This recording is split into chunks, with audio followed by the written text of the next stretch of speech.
இன்றைக்கி சரவண பவன் ஸ்டைலில் ஒரு அருமையான வெண்டைக்காய் எப்படி செய்யணும் பார்ப்போம். இதுக்கு வானலில் 2 ஸ்பூன் ஆயில் ஊற்றிக்கலாம்.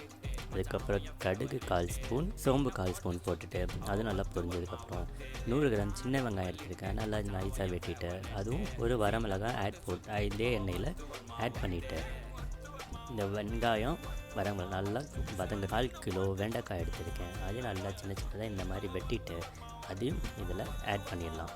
ஸோ வெண்டைக்காய், வெங்காயம், வரமிளகாய் இதெல்லாம் நல்லா வேகட்டும். இதுக்கு தண்ணி அதை ஆட் பண்ணாமல் சும்மா கலரி விட்டுட்டே இருக்கணும். ஸோ இதே மாதிரி நம்ம கலந்துகிட்டே இருந்தோம்னா அதில் இருக்கிற அந்த பிசுன்னு இருக்கிறதெல்லாம் போயிட்டு நமக்கு ஃபுல்லாக இந்த மாதிரி நமக்கு ட்ரை ஆகிடும். தேவையான அளவுக்கு உப்பு ஆட் பண்ணிவிட்டு கொஞ்சமாக மஞ்சத்தூள், மிளகாத்தூளும் ஆட் பண்ணிவிட்டு கொஞ்சமாக 1/2 ஸ்பூன் பெப்பரை ஆட் பண்ணலாம். இந்த மசாலா எல்லாம் இந்த வெண்டைக்காயில் கலர மாதிரி ஃபுல்லாக கலந்து விட்டுட்டோம்னா நமக்கு டேஸ்டியான ஒரு வெண்டைக்காய் பொரியல் ரெடி.